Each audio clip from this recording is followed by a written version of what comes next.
당연한 듯 한번 가입해놓고 계속 쓰고 계시는 인터넷 TV 3년 이상 쓰고 계시다면 비교원에서 갈아타시고 사은품도 챙기시기 바랍니다. 인터넷 TV 신규 가입 시 52만원, 휴대폰 구입 시 최대 50만원, 정수기 렌탈 시 최대 30만원, 이렇게 다 합치면 최대 132만원의 혜택을 만나실 수가 있습니다. 기존의 혜택보다 더 늘어났습니다. 여기에 인터넷 가입한 후에 쓰던 휴대폰 알뜰폰 그대로 통신사 변경만 해도 최대 30만원 혜택이 있고요. 본인이 가입한 후에 추천을 통해서 지인을 가입시키면 한 사람당 4만원짜리 모바일 상품권을 무제한으로 드리는 이벤트가 있습니다. 개인정보 보안 철저해서 한 건의 사고도 없었고요. 8억 이상의 보증보험에 가입해 있는 비교원, 인터넷 TV, 휴대폰, 정수기 비교는 비교원을 이용해서 혜택도 누리시고 한번 서비스도 이용해 보시기 바랍니다. 자세한 내용은 1670-2571 전화로 상담 신청하시거나 아니면 더보기에 있는 링크 이용해 주시거나요. 또 네이버에 비교원 검색하셔도 상담 신청이 가능하니까 많이들 이용해 주시기 바랍니다. 네, 여러분 반갑습니다. 한겨레 데일리 라이브 뉴스 다이브 시작합니다. 어서 오십시오. 고현준입니다. 자, 화요일에 함께하는 여러분의 너무나 사랑받고 있는 윤혜와 붐붐을 소개합니다. 오윤혜 씨 나오셨습니다. 어서 오십시오. 네, 반갑습니다. 제가 너무 사랑하는 윤혜와 붐붐 오늘 마지막 시간이에요. 은퇴. 이거 다 기만. 은퇴예요? 그리고 가구신. 저요? 저요? 나는 아니 두 사람이 더 붐붐해줬어야 돼. 그리고 오늘이 마지막인 줄도 몰랐어요. 자, 진짜 너무 크게 아쉽습니다. 아쉽지만 이제 마지막이라는 얘기를 먼저 해버리셔가지고 예, 오늘 그래서 어떤 일을 해도 책임지지 않으셔도 됩니다.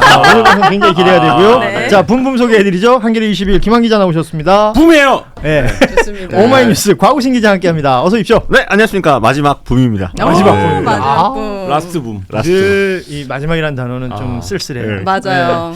오늘 이분들의 활약을 기대해 주시고요. 자, 오늘 뉴스들 하나하나 짚어볼 텐데 말씀드린 것처럼 전당대회 내용들 정리하고 그 관련된 이제 후속 내용들도 함께 알아보도록 하죠. 어제 전당대회 결과가 나오고 김민석 이제 신임 당대표가 선출이 됐는데 뭐 그냥 한 줄 평이랄까요? 총평부터 쭉 한번 시작해 보면 좋을 것 같아요. 한 줄로만 얘기해야 되는 거예요? 윤혜와 다섯 자로 붐붐이니까 얘기하자. 다섯 자. 자, 5자 토크.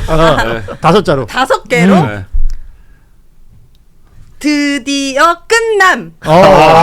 드디어 끝남. 난 원래 드디어 끝났다 6글자로 하고 싶었는데 5글자. 야, 이거 진짜 드디어 끝났다. 5자 토크가 가능하다는 건 예능 진출이 가능하다는 얘기거든요. 훌륭하네, 자, 훌륭하네. 네. 붐붐. 예, 드디어 끝남. 드디어 자, 끝남. 김한 기자는요? 생각 안 해봤는데. 본인이 5글자라고 해놓고서 오은혜 씨를 골탕 먹이기 위한. 네. 5글자. 5글자. 네. 김민석 승리. 승리. 네. 좋아요. 승리. 자, 좋아요. 과구신 기자 부담되겠어요. 부담되네요. 네, 저는 자업자득 쯧. 자업자득 쯧. 네. 쯧. 다 나름 의미가 있다.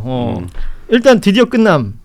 저는 진짜 어제 맹정신을 보기 힘들어서 와인을 혼자 한 병을 먹고 보다가 거의 결과 나올 때쯤에 다 이유가 있다. 비 와서 먹고 비 안 와서 먹고 지붕 있어서 거의- 먹고 지붕 없어서 먹고. 나중에 취해가지고 막 아니 숫자가 안 들리는 거예요. 그 누가 이겼다는 거야 막 그래가지고 제가 예전에 굉장히 힘들었습니다. 길복순이라는 드라마가 있어요. 길복순 네. 알죠? 길복순. 네. 응. 그거를 술을 엄청 먹다가 이제 취한 거예요. 마지막에. 그래서 내가 본 장면이 결론인지 아닌지를 모르겠는 거예요. 그래서 내가 길복순이 분명히 죽었다라고 했는데 아니라는 거야. 그래서 나 죽은 거 봤는데? 라고 했더니 제가 이제 그 중간에 회상 씬을 결론인 줄 알고 껐더라고요. 이렇게 네. 쓸데없는 얘기로 지금 방송해도 되는 거예요? 괜찮아요. 네. 괜찮아요. 다만 이제 마지막이니까 지나친 음주는 네, 안 건강에 좋습니다. 해롭다라는 생활에 힘들어질 기억의 수 왜곡을 있으니까. 부를 수 예. 있다. 그 정도로 저는 어제 기다렸거든요. 빨리 기다렸다예요? 아니면 빨리 끝났으면 좋겠다? 이 전당대회 기간이 너무 괴로워가지고 어서 전당대회가 끝나고 민주당의 당대표가 딱 생겨가지고 새로 생겨서 이제 이렇게 합심해서 딱 갔으면 좋겠다. 이걸 너무 원했죠. 괴로움의 근원은 뭐였어요? 너무 욕을 너무 많이 먹으니까 양쪽에서 살면서 들을 먹을 수 있는 욕은 다 먹은 것 같고 그리고 무엇보다도 이렇게까지 소모할 일인가라는 생각 때문에 좀 안타까웠는데 전당대회가 끝났으니 이제는 우리가 이제 미래에 대한 얘기를 해야죠. 과거에 대한 얘기보다. 좋습니다. 김민석 승리라고 5글자로 해주셨어요. 네. 그러니까 뭐 애초에 이제 굉장히 뭐 말하자면 당연히 이기는 거 아니냐라는 시각도 있었지만 정청래 대표가 1년간 당대표를 했었고 6.3 지방선거 결과가 민주당 지지자들에게 만족스럽게 나왔다라면 사실 어려웠을 거예요. 그러니까 이제 그런 부분들이 작용을 해서 그래도 뭐 전당대회 룰이라든지 방식이라든지 그 전에 조직된 표라든지 이런 것들이 모두 이제 말하자면 김민석 후보 당 바깥에 어쨌든 있었던 거잖아요. 그리고 그 전까지 거슬러 올라가면 꽤 오랜 세월 민주당이 없었는데 그럼에도 불구하고 본인이 돌아와서 승리를 얻었다라는 거에 의미가 있는 것 같고 지금까지 어제까지의 김민석 의원은 이재명 대통령과의 관계 속에서 이제 그 상정되는 정치의 자리였는데 이제 오늘부터 김민석 대표의 자리는 본인이 만들어가는 자기서사이기 때문에 그 부분에서 이제 이 역대급 전당대회에서 이긴 김민석 대표가 어떤 정치적 서사를 써내려 가는지 이제 그 시간인 것 같습니다. 좋습니다. 자업자득 쯧. 네. 뭐 약간 좀 뭐 제가 시니컬하게 말씀드리긴 했는데 이번 선거는 사실은 원래 정상적인 상황이었다면 정청래 전 대표가 무난하게 가져가는 게 원래는 맞았던 거예요. 왜냐하면은 그 전 선거에서 압도적으로 이미 이겼고 본인이 계속 주장했던 것처럼 당대표를 1년 잘했고 지방선거도 다 이긴 거고 정부하고 잘 서포팅이 돼가지고 당원과 지지자 좋아하면은 그 압도적으로 지지했던 당원들이 그대로 어디 안 갔잖아요. 거기서 심지어 1인 1표제도 본인이 강하게 드라이브를 걸어가지고 관철도 시켰으면은 지난번처럼 이번에도 그 당심을 안고 승리할 수 있는 게 맞았는데 예. 왜 그 많은 당원들이 돌아섰을까? 그러니까 물론 결과를 총 놓고 보았을 때 뭐 원사이드하게 졌다라고 보기는 어려울지 모르겠지만 중요한 건 그 전 선거와 비교된다고 생각해요. 그 전에 박찬대 의원하고 붙었을 때에 비해서 정청래 후보가 왜 이번에는 약진하지 못했는가? 그걸 결국 정청래 후보가 지금까지 해왔던 그 스텝들이 결국 본인에게 돌아온 거라 보거든요. 그러니까 사실 김민석 후보가 당대표가 되는 과정에서 당에서 뭔가 해서 잘해서 한 건 없잖아요. 왜냐하면 국무총리였으니까. 그리고 그 당에서의 본인이 만들어낸 성과에 대한 당원들의 평가가 있었던 건데 그 부분에서 본인이 결국에는 설득에 실패했다. 아, 제가 잘했습니다, 사실은. 지방선거 사실은 진 게 아닙니다. 제가 이렇게 해서 사실은 청와대하고도 사이가 그렇게 나쁜 거 아니고요. 제가 더 잘할 수 있고라는 그거를 입증한 이제 실패이기 때문에 결국 연임 도전이 실패한 거다. 그러니까 우리 김한 기자는 김민석 대표가 이제 승리한 부분을 짚어주신 거고, 우리 곽우신 기자는 정청래 의원이 이제 패배한 부분을 자업자득 짓이라고 이제 짚어주신 것 같습니다. 결과론적으로 김민석 대표가 당선이 되긴 했습니다만 1차 개표에서 과반이 나오지는 않았고요. 선호투표 적용을 해서 앞서 잠시 보여드렸습니다만 54% 조금 넘기는 숫자로 당선이 됐어요. 54.08. 그리고 정청래 후보는 45.92. 과반을 넘긴다라는 예측들이 많았었고 김한 기자도 그렇게 보지 않았었나요? 네. 예. 제가 뭐 하는 일이 늘 그렇죠. 또 틀렸으니까. 네. 아 근데 저는 저만 예측한 게 아니라 제가 챗GPT와 제미나이의 도움을 받아서 예측을 과반을 넘는다 했어요. 아니 그 내가 가반 넘겠니 이렇게 물어본 게 아니라 왜냐하면 득표율과 호남 결과 나온 이유였죠. 득표율과 이거를 넣어보고 어떻게 될 것 같냐라고 얘기하고 여론조사 결과들도 있잖아요. 그러니까 이제 추세적으로 보면 과반을 넘기는 게 이제 맞다라고 봤는데 과반이 안 나왔다고 선언해서 역시 내가 아무리 열심히 살아도 이 한국 사회에 적응이 안 된다. 어떻게 이렇게 매번 틀릴 수가 있냐 이런 생각을 했었습니다. 네. 예. 하지만 그러니까 저는 근데 서울 결과는 다 놀라워요. 여론조사 결과도 그렇죠. 놀랍고 예. 예상대로 된 게 거의 없죠. 서울에서 이제 정청래 후보 약진 그리고 이제 국민 여론조사가 정청래 후보가 살짝 앞서는 결과가 나오기도 했었고 대의원 투표는 뭐 이게 사실 17,000표 이제 1인 1표 되면서 그냥 뭐 순수한 숫자로 17,000여 표가 된 것이기 때문에 이게 마지막 뚜껑 열었을 때는 과반이 안 나온 부분 그리고 이 두 후보 간의 이제 표 차이라든지 이런 것들에 대해서는 좀 의외다라는 평가를 또 많은 분들이 했던 것 같습니다. 결국은 호남이었던 것 같아요.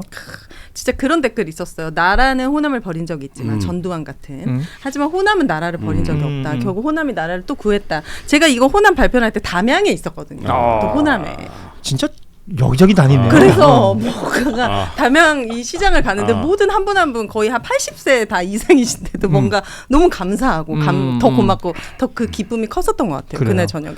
곽우신 기자는 이제 호남에서의 사실은 격차가 결국 마지막까지 유지가 된 거 아니겠어요? 그렇죠. 그러니까 원래 정청래 후보 측에서 이기려는 구도를 보게 되면은 호남에서 좀 덜 지고 수도권에서 역전해가지고 끝까지 가면은 뒤집을 수 있다. 이런 구도였는데 왜 호남에서 이렇게까지 격차가 심하게 났을까를 좀 봐야 되는 부분이 있는 것 같아요. 그러니까 저는 호남 입장에서는 이번에는 명분과 이득이 다 있는 투표였다라는 점이 돋보였던 것 같아요. 그러니까 원래 호남의 유권자들이 대체로 전략적인 투표 굉장히 훈련되어 있고 여러 번 해봤던 유능한 분들이 있는 게 하나가 있는 거고, 그러니까 뭔가 지금 그래도 이 타이밍에는 대통령한테 한 번 더 힘 실어주는 게 맞는 것 같아. 대통령을 더 강력하게 서포트하기 위한 당대표가 누구일까 했을 때 김민석 후보를 찍어줬다가 하나가 있을 것이고 메가 프로젝트 같은 거 당연히 영향 미쳤겠죠. 그리고 저는 그런 지역 이슈가 있었을 때 이익 투표가 무조건 나쁘거나 폄훼할 필요는 없다고 보거든요. 그러니까 어떻게 보면 호남 입장에서는 명분과 이득이 다 있었기 때문에 김민석 후보를 찍을 동기가 굉장히 강했던 거고, 바꿔서 얘기하면 서울을 중심으로 한 수도권에서 물론 김민석 후보가 신승을 했지만 왜 표차가 덜 났을까 하게 되면은 뭐 서울에 뭐 정청래 후보 지역구도 있고 뭐 오랫동안 밭도 갈아놨고 것도 있겠지만, 저는 부동산 표심이라는 어떤 이익 투표적인 성향이 또 있었기 때문에 지금 정청래 후보를 찍어준 분들 중에는 내가 민주당은 지지하는데 이재명 대통령이 지금 가려고 하는 정책 방향이나 기조에 대해서는 좀 비판적으로 보는 분들이 있는 거죠. 그러니까 전당대 과정을 거치면서 난 민주당은 지지하는데 이재명 대통령은 좀 별로야, 비명 혹은 약간 더 나가면 반명화되고 있는 분들이 있고, 그분들이 특히나 굳이 따지면은 서울 수도권에 조금 더 몰려 있다, 호남에 비해서는. 이게 좀 더 드러난 것 같아요. 이 내용들이 이제 오늘 많은 방송에서 이제 평가가 나오는 또 분석이 나오는 내용들이 거의 좀 일치하는 것 같아요. 뭐 특별히 다른 내용이 나오는 것은 없는 것 같은데, 이런 모든 것들이 어찌됐건 결론 지어졌고, 그러면 이제 뭐 그런 것들 있잖아요. 뭐 보통 이런 그러니까 전당대회 같은 게 지나고 나면 이제 결정적인 장면 뭐 이런 것들 하나씩 꼽잖아요. 세 분은 어떤 결정적인 장면들을 꼽고 싶습니까? 전체 판세에 제일 영향을 미친 건 충청이죠. 그러니까 충청에서 첫 번째 결과가 까졌을 때 그게 이제 정청래 캠프가 기대했던 숫자가 나오지 않았고, 그러면서 이제 정청래 캠프에서 좀 급격하게 방향 전환을 해서 굉장히 이제 네거티브로 들어가는 이런 이제 전략 전환이 있었는데, 그게 이제 결과적으로 보면 모든 선거는 결과론입니다. 결과론적으로 보면 이제 안 통했다. 그리고 호남에서는 오히려 심판받았다. 이렇게 봐야겠죠. 그러니까 그게 이제 적극적으로 뭐 예를 들면 그 전까지 우리가 왜 반명이냐 이렇게 하다가 그때부터는 이제 충청이 지고 나서는 좀 적극적인 뭐 각 이런 거를 좀 세우는 장면들, 이게 결국에는 이제 고립화시켰다 이렇게 보여지고요. 그다음에 이것도 결과론인데 그 1인 1투표제가 많은 걸 바꿨죠, 사실. 그러니까 지금 이 결과를 놓고 보면 1인 1투표제가 아니었다라면 제가 볼 때 김민석 후보는 50% 넘었을 거고 최고위원들도 많이 바뀌었을 거예요. 왜냐하면 대의원들의 선택은 완전히 달랐거든요. 그렇죠. 그러니까 그것도 보면 이제 그 경선 전에 1인 1투표제를 확정한 게 또 이 선거의 결과를 많이 바꿨다 이런 생각입니다.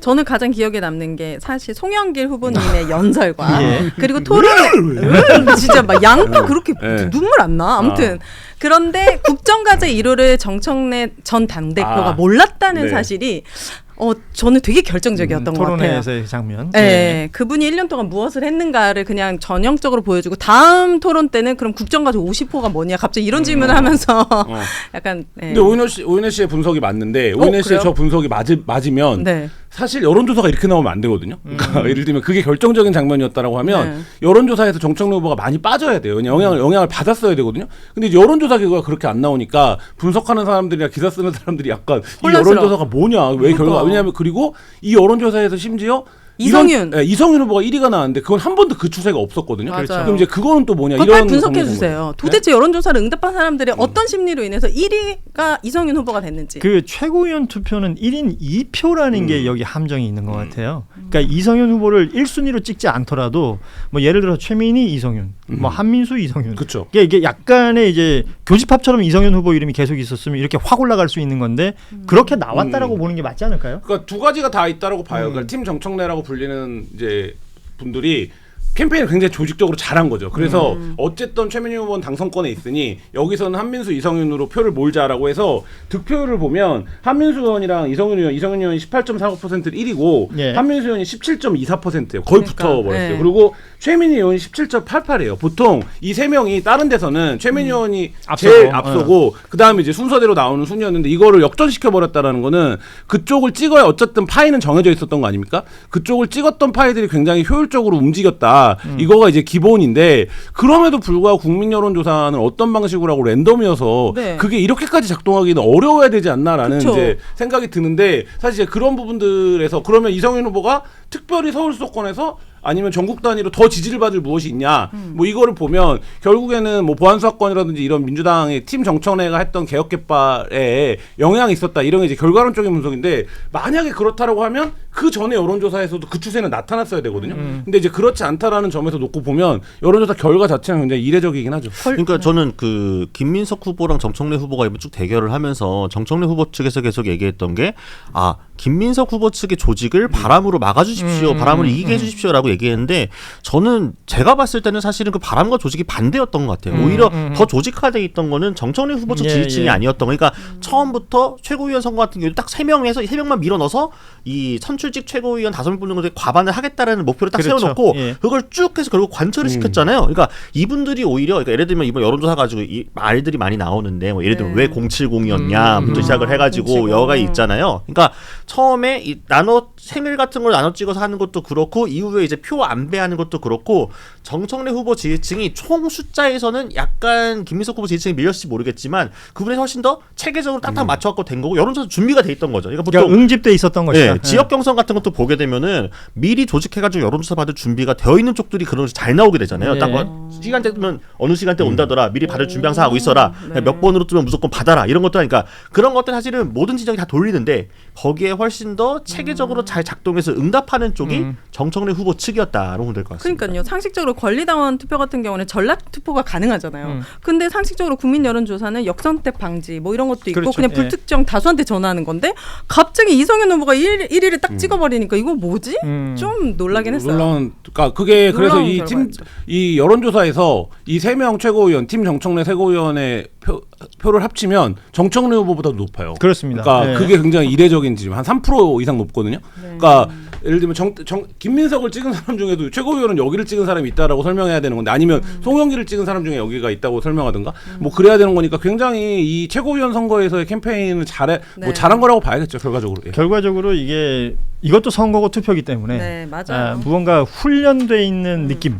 그러니까 아까 우리 곽우신 기자 얘기했지만 훨씬 더 준비가 잘 돼 있었다 그럴까요? 전당대회 기간인 것도 다 알고 있고 국민 여론조사는 언제부터 언제까지 한다는 것도 다 알려져 있고 더 열심히 전화 받고 더 열심히 의사 표현을 했던 부분들이 반영된 것이 아니겠느냐라는 해석이 가능할 것 같고. 당연한 듯 한번 가입해놓고 계속 쓰고 계시는 인터넷 TV 3년 이상 쓰고 계시다면 비교원에서 갈아타시고 사은품도 챙기시기 바랍니다. 인터넷 TV 신규 가입 시 52만 원, 휴대폰 구입 시 최대 50만 원, 정수기 렌탈 시 최대 30만 원 이렇게 다 합치면 최대 132만 원의 혜택을 만나실 수가 있습니다. 기존의 혜택보다 더 늘어났습니다. 여기에 인터넷 가입한 후에 쓰던 휴대폰 알뜰폰 그대로 통신사 변경만 해도 최대 30만 원 혜택이 있고요. 본인이 가입한 후에 추천을 통해서 지인을 가입시키면 한 사람당 4만 원짜리 모바일 상품권을 무제한으로 드리는 이벤트가 있습니다.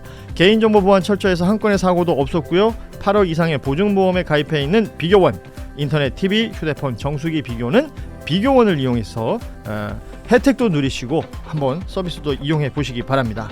자세한 내용은 1670-2571 전화로 상담 신청하시거나 아니면 더보기에 있는 링크 이용해 주시거나요. 또 네이버에 비교원 검색하셔도 상담 신청이 가능하니까 많이들 이용해 주시기 바랍니다.